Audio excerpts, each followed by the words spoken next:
I am super excited to introduce our guest speaker today.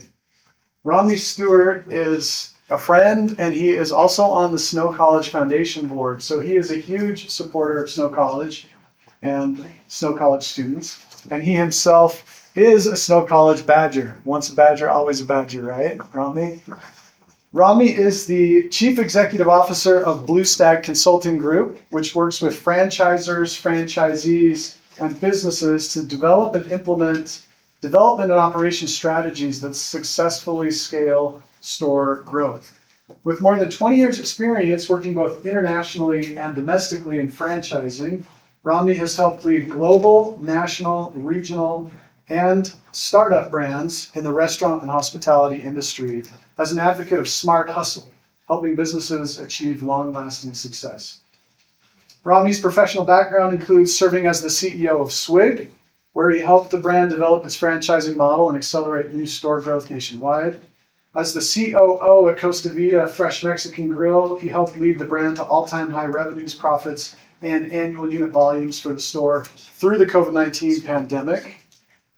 At Domino's Pizza World Resource Center headquarters in Ann Arbor, Michigan, Romney was awarded the Circle of Excellence by the brand as the leader of its international new markets and technology team for rapid expansion of Domino's international presence, including opening stores in 14 new countries with his tenure with the brand. Romney lives in Springville, Utah, and graduated from Snow College with an associate's degree, from BYU with a bachelor's degree, and from Texas A&M University with an MBA degree. So please give a warm welcome to Romney Stewart. Can everybody hear me okay? Okay, great. Well, it's a great day to be a Badger, right? Hopefully all of you feel that way. I won't ask for a raise of hands, but I'll just assume that all of you guys are enjoying your time here. I was, as Russ said, a product of Snow College. My brother and 8 good friends of mine all lived here. Back in the 90s, we were playing on the football team, and we lived in a place, I don't even know if it's still here, called the Morgue. Does the Morgue still exist as housing? I don't know. But anyway, when we lived here, it was really a fun place, except it was a converted morgue. And so, girls would come over, and we'd give them a tour on it at night, and, we'd kind of gradually disappear to go to different parts of the morgue, and we'd kind of hide. And then, when the tour group came through, we'd jump out, which was really fun, but it actually was really freaky because while you were waiting for the people to come through, it was really kind of spooky. So anyway, lots of good memories here at Snow. So pleasure to be with you guys here today. And I'm excited to talk to you because I remember when I was sitting in a class kind of similar to this, Larry H. Miller. Everybody remember Larry H. Miller, right? If you follow the Jazz, you know a little bit about Larry H. Miller. He came and spoke. And, Larry H. Miller is this kind of big, iconic, successful business man, still is, right? With all of the Larry H. Miller dealerships and everything that they own now. And he came and he said something that I'll never forget. He said, the key to success is really about just trimming your odds so that you're in a position to succeed. He said, it's really easy to eliminate 80% of the competition. He said, here's the formula.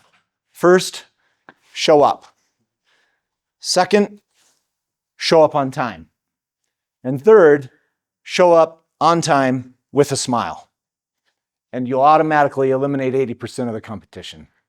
Now, at the time, it seemed way too simplistic to me, but after having kind of been out there a little bit now, I fully subscribe to what Larry H. Miller said. So I applaud each of you for being here in class today, right? Showing up on time, showing up with a smile.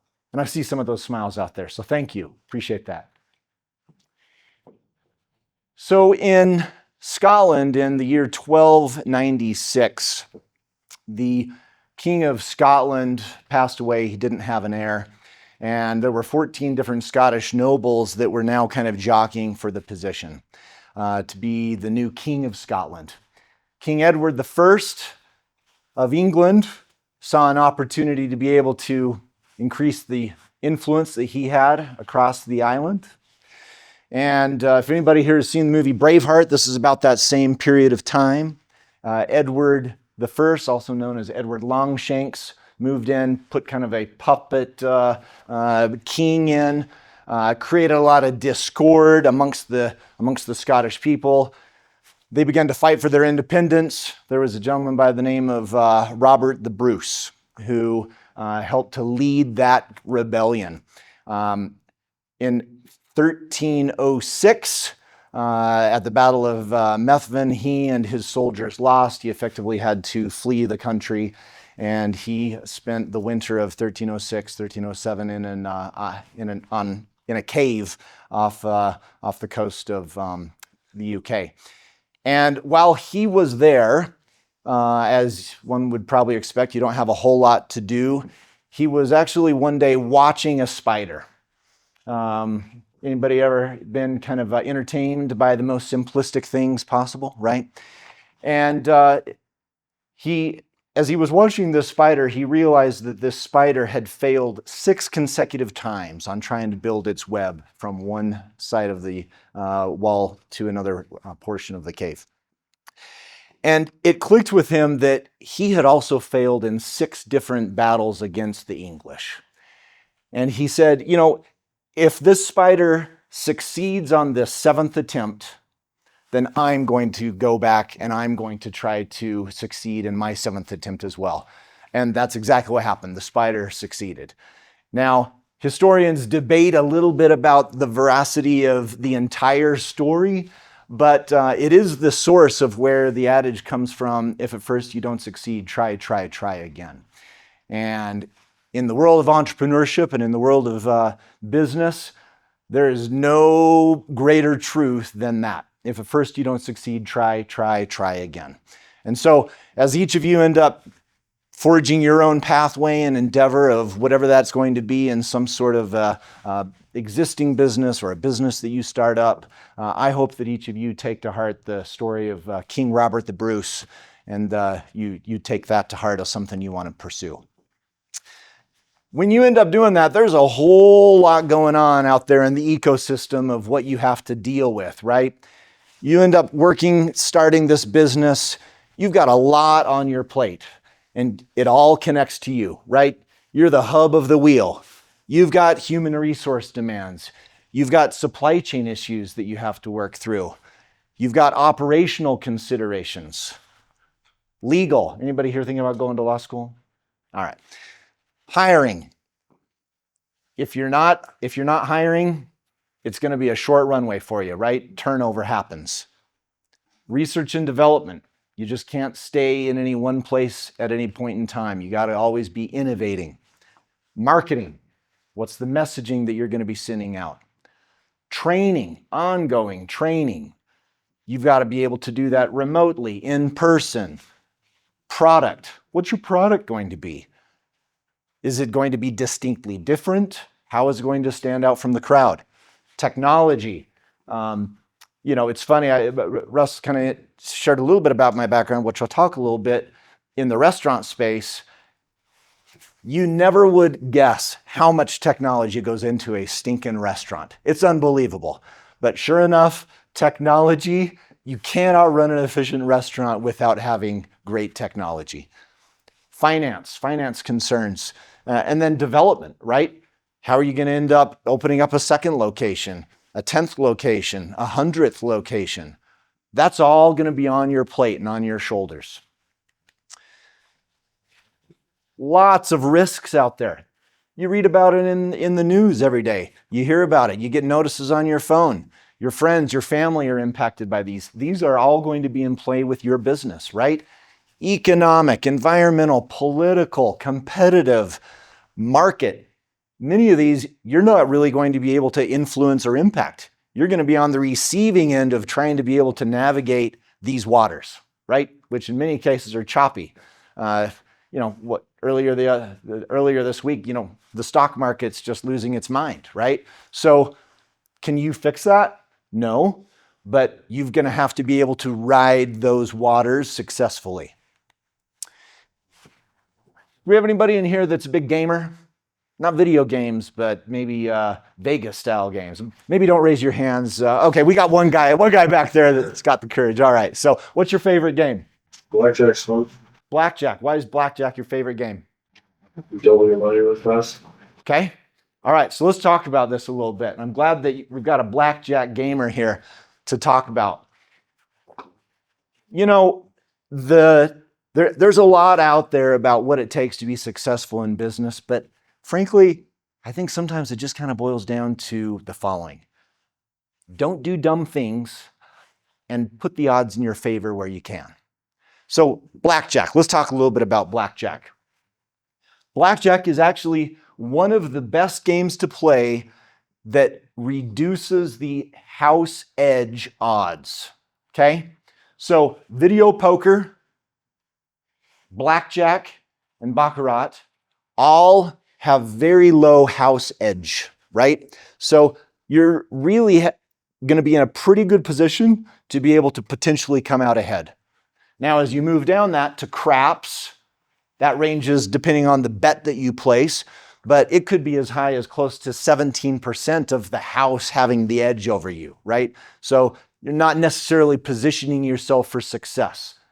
Ultimate Texas Hold'em, you know, kind of lots of different derivatives of some of the blackjack games. Pai Gow poker, European roulette. Actually, French roulette is probably the highest, even over European. American roulette, not great. Slots and Keno, you may as well just take a match to your money. I mean, it's just a complete game of chance. Now, why do we talk about this? Because for you, as our resident in-house gamer, what's your experience been when you are in the casinos and going to find the blackjack tables? Is there a variety of different blackjack tables and options from casino to casino? There is, right? Okay. Rules are often different dealers, right? You got to kind of get comfortable with the dealer. Do I like him or her? Do I not? There's different elements that come into play there. So putting the odds in your favor to succeed is no different if you're spending time in Vegas as it is when you're trying to start and run a business, right? Put yourself in a position to most likely succeed. We're going to talk a little bit about that today as franchising being a mechanism by which you can pursue entrepreneurship. Has anybody ever thought about franchising before? Has it crossed your mind? Go ahead, raise your hands. Yes? Yeah? Okay. Why did it cross your mind? How did you come across it? What was it that, maybe kind of piqued your interest? They've already established a business model and they know how to succeed in that market. And so franchising is just an easier way and a quicker path to success. Okay. So a lot of the times in entrepreneurship, I think that there's a sentiment that I've got to come up with a great idea, whatever the new software is, whatever the new product is. I've got to forge my own path, right? Remember the wheel that we talked about with all those different elements? I've got to think about what all of those components are going to be. I have to put those systems in place. I have to put the processes in place. That's hard work. It's a tough slog, right? Now, franchising, I'm not here on behalf of the International Franchising Association, so I can speak freely to it, but you're exactly right. Depending on what the brand is, and there's a whole spectrum of franchising brands out there, some of which, frankly, don't maybe have amazing processes or systems in place. And there's others that have been at it for a long time or that have incredibly robust systems and processes in place, okay? So there certainly is some homework to do on, is franchising right for me? And it may not be. And it might boil down to what, your personality is like. But let's talk a little bit about what franchising currently looks like today.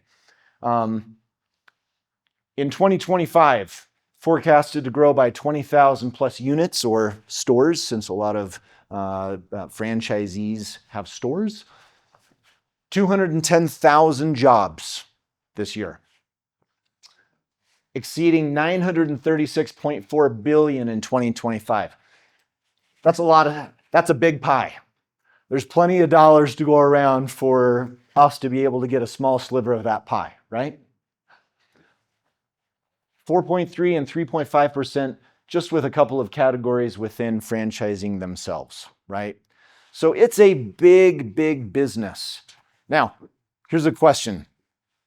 Out of the top 100 franchising brands in in America, or excuse me, in the world, how many of those 100 franchising brands are based in America? Raise your hands. Just guess. Let's make some guesses here. Out of the top 100 franchising brands in the world, how many of those are based in America? 25. 25. 15. 15. Like 90. 90. All 100? Okay. Two more. 50. 50. 75. 70. Who said 75?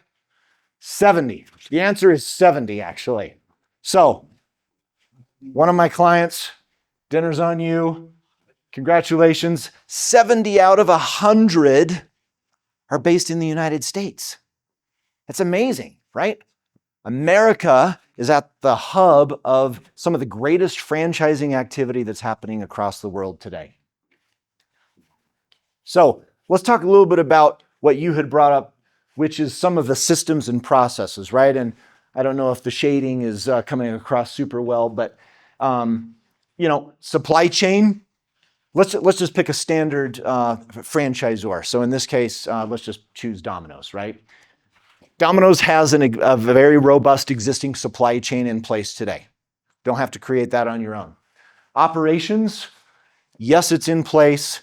It's also still going to be incumbent upon you to be able to make sure that you learn it well, right? That you can be able to make adaptations and adjustments based on where your market is and the store design that you have. Legal, certainly established, very clear documentation, which we'll talk about. Hiring, that's going to be on you. There's going to be an arm's length distance between the franchisor brand and you on all hiring, so that remains on you. R&D, good news, you don't have to do any development of what the new pizza flavors are going to be because that's all being done at their corporate kitchen in Ann Arbor, Michigan, with an entire stack team full of chefs and food product experts.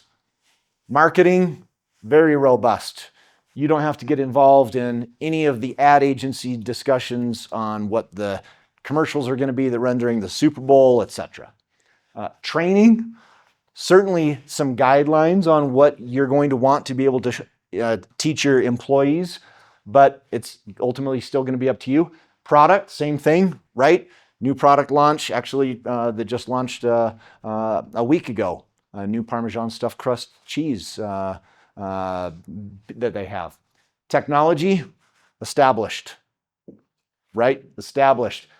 Already addresses the different concerns about being able to meet the credit card safety requirements, everything that matches up with what an InfoSec requirement is going to be.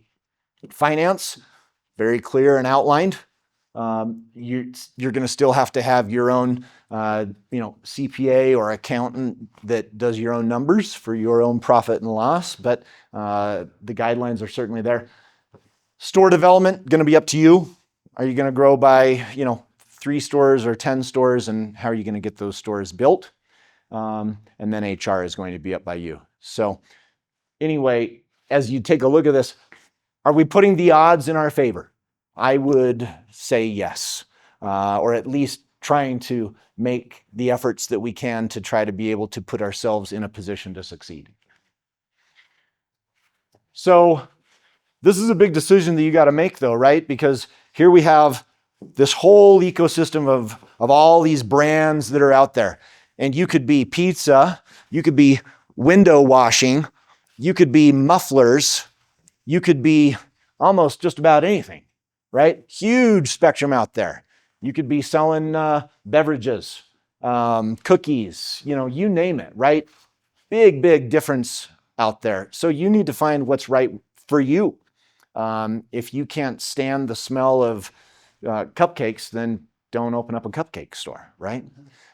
Although what I've usually found is that businesses that are profitable smell better than businesses that are not. So, bear that in mind. Even if you're doing something like, grave digging, if you're making money at it, it's probably still going to smell okay. But let's talk a little bit about kind of some of the personalities that might match up well. And there is no right or wrong on this, right? All of these attributes can be incredibly successful in their own right. But it's helpful for you to understand yourself to know whether or not a franchising model might make sense for you or not. Now, I'm going to generalize a little bit here, but as a general rule, as a franchisee, you do have to have a little bit of this kind of team mindset because you are casting your lot with a brand, a pizza brand, a Mexican restaurant brand, right? You need to be an adherent of the model. It's already been defined in most cases. You're going to have to say, you know what? I like that model. I'm going to be a proponent of the model.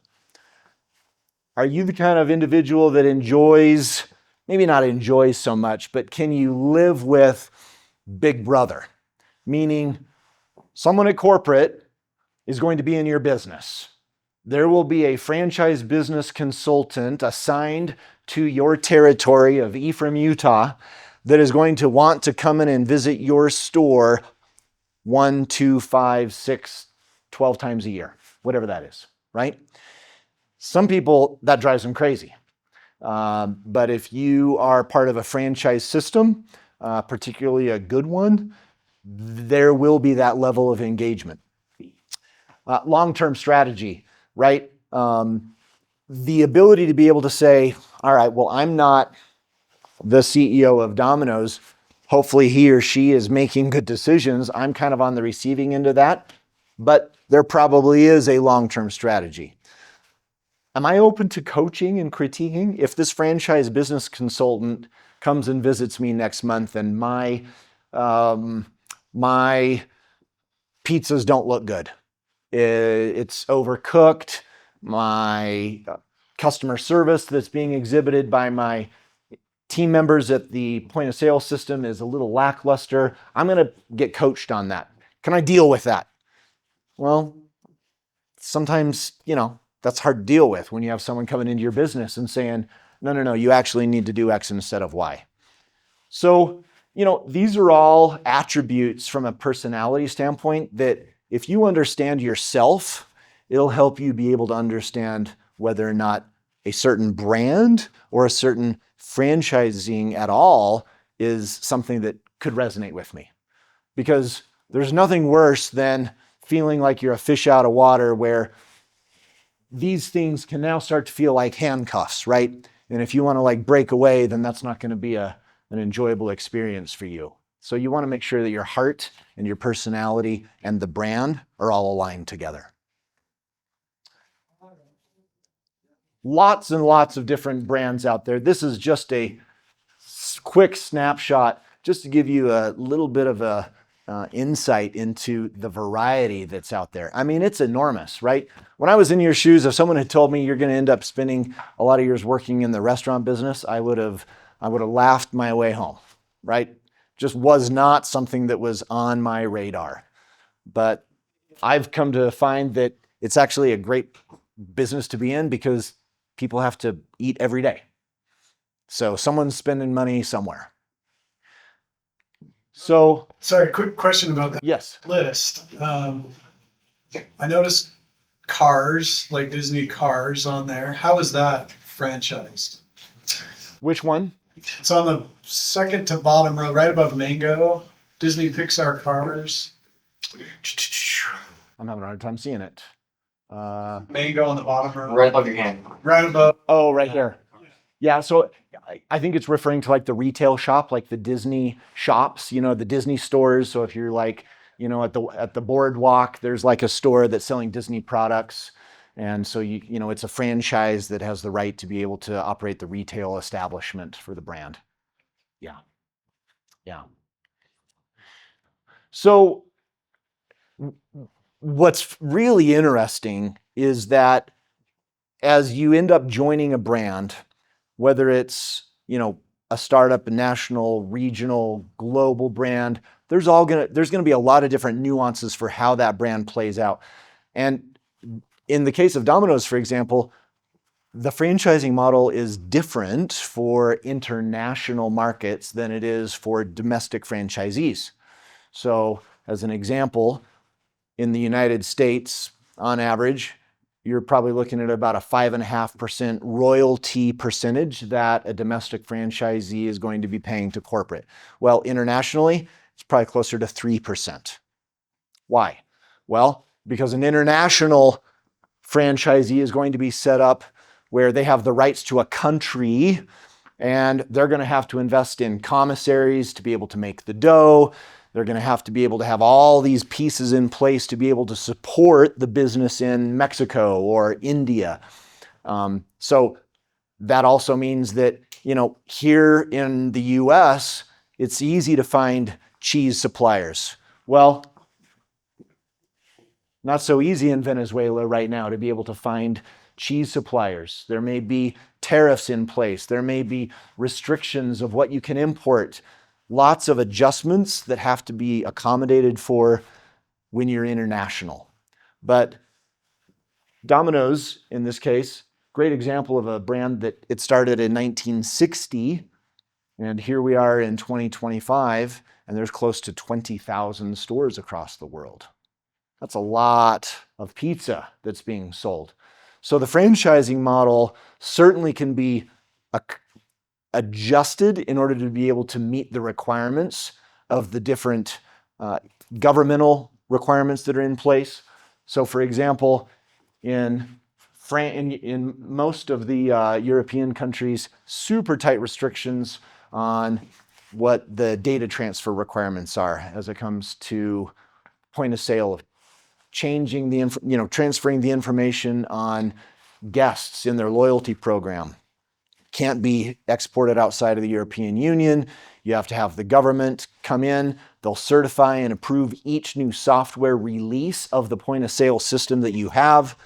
A lot of red tape, but that's what it takes if you want to be able to run stores in France. In some other countries, it's a little bit more wild, wild west. So lots of variety there. Yeah. What's that? Going back to the wagon wheel, it depends how many of those different elements you have that are in line, that are running well, and that allow you to be able to become profitable. So it depends. In the case of France, Netherlands, Belgium, Germany, several different of those countries, in the case of Domino's, are all owned and operated by one international master franchisee. So they have some scale that allows them to be able to overcome some challenges that if you were just maybe a couple of store owners, might be a little bit more difficult for you to be able to overcome. That's a good question. Good question. So there's the tip of the iceberg, your business. This is what you're operating in the franchising space. And then there are two big components that are going to dictate what you do. And they're called the franchise agreement and the franchise disclosure document. Okay? These two items, franchise agreement, probably going to be about 20 pages long. Franchise disclosure document, 300, 400. Some amazing leisure reading that is just fabulous. But you're going to want to understand those because those are going to be what you have to live by. And it outlines a lot. It outlines the brand leadership team, who's running the show, what their background and experience is. Is that something that you buy into? How litigation is happening. Are there pending lawsuits against the brand? Franchisee sentiment. Are franchisees happy? History and tenure. Have they been around 3 years or 30? Fees. As an example, royalty fees on average in the United States, probably going to be somewhere between 5 to 9%. Then you'll have probably another 2% for advertising that you're going to pay into a national advertising fund. And then you have your technology fees, probably a fee associated with every e-commerce order. You've got the purchase of the point of sale system, so on and so forth, right? So you got to take all that into consideration. All right, what's the total amount that I'm sending out the door, and what am I left with? Typical P&Ls, all right? Is it the same for franchisees in Florida as it is California versus Kansas? Where am I located? How do I relate to that? Territory rights. If I want to expand out of San Pete County, how do I do that? Do I have to sign up with a commitment to build 7 new stores over the next 3 years or 1? Multi-unit investments. Am I content owning 1 store? Or is corporate going to be putting pressure on me to say, we want you to expand into St. George and Ogden and Las Vegas? Got it. You want to know those things. Restrictions. Can I only source my product from corporate because there's approved vendors? Or can I go down to Costco and get lettuce, right? Brand leadership team, we already talked a little bit about. So here in America, right, we get very accustomed to, here's our style, here's what we like to do, here's how I want to operate. Kind of like the glamorous pepperoni pizza, right? Tastes great. I know what I'm getting, but my excitement about franchising that I would encourage all of you to consider is, you know what? Maybe there's more to this than what I know. Because, for example, if you go over to Japan, you can get a quattro pizza that has spinach, it's got seaweed, it's got corn, it's got Wagyu beef, it's got ingredients that you didn't even know exist. And if you've never had asparagus on a pizza, it's actually really, really good. So franchising has a lot to offer. Obviously, there's a lot to consider in terms of the brand, all the different dynamics that come into play. But the takeaway that I hope each of you take from this is, you know what? Maybe there is an avenue to franchising as a way to be an entrepreneur that opens up some doors for me that I maybe hadn't thought about. And I hope that each of you guys are super successful in that. So I think really with that, I just want to close with this. Winston Churchill. During their lifetimes, every man and woman will stumble across a great opportunity. Sadly, most of them will simply pick themselves up, dust themselves down, and carry on as if nothing ever happened. So again, I think this is why I'm really so excited for each of you to be here at the Grit Center, working with Russ and his team to be able to get exposure to all those opportunities so that when you do come across an opportunity, you seize it and grab it instead of dusting yourself off and moving on down the road. So that's all I've got. Questions? Yes. So I know this is kind of the opposite of franchising, but like starting a franchise itself. Like if I wanted to do HVAC company, like do an HVAC company that is franchised all throughout Utah, what's the best bet for that? Great question. And there's a lot of criteria that goes into that because it's really common for a business that has 1, 2, 5, 10 locations to now say, how can we scale the business? Well, franchising is certainly one way to be able to do that. So that would kind of be the other side of the fence that you now have to think through of how do I design all those different elements so that the prospective franchisees that are out there want to come on board with me and have trust and confidence that what they're signing up for is going to be the right bet for them. So there's a lot to that question. As a general rule, my suggestion would be don't do that the first year or two after you start.